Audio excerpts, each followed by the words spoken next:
Brexit, les marins pêcheurs belges demandent à l'UE de pouvoir continuer pêcher en eau britannique. Les marins pêcheurs belges espèrent pouvoir continuer à prélever des stocks dans les eaux territoriales britanniques au-delà de l'échéance du 31 décembre, sans quoi ils comptent sur l'Union européenne pour un soutien financier, ont-ils déclaré vendredi au président de la commission de la pêche du Parlement européen venu leur rendre visite à Ostende.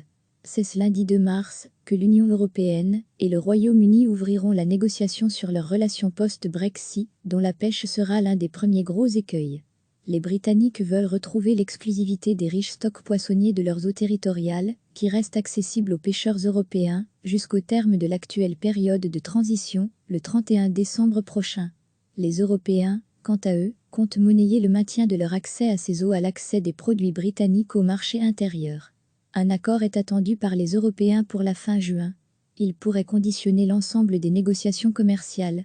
Le gouvernement britannique souhaite, quant à lui, dissocier la pêche d'un accord commercial global, afin de pouvoir renégocier chaque année l'accès aux eaux et les quotas de pêche.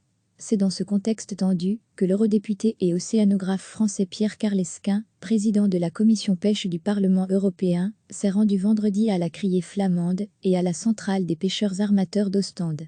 En cas de no deal, nous aurons besoin d'un soutien financier de l'Europe pour trouver des solutions de rechange pour nos pêcheurs, lui a dit Émiel Brouckaer, le directeur de la centrale.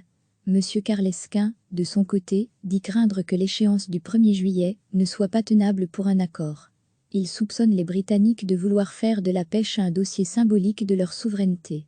Il a promis de s'investir au maximum pour aboutir aux meilleures conditions possibles pour les pêcheurs européens.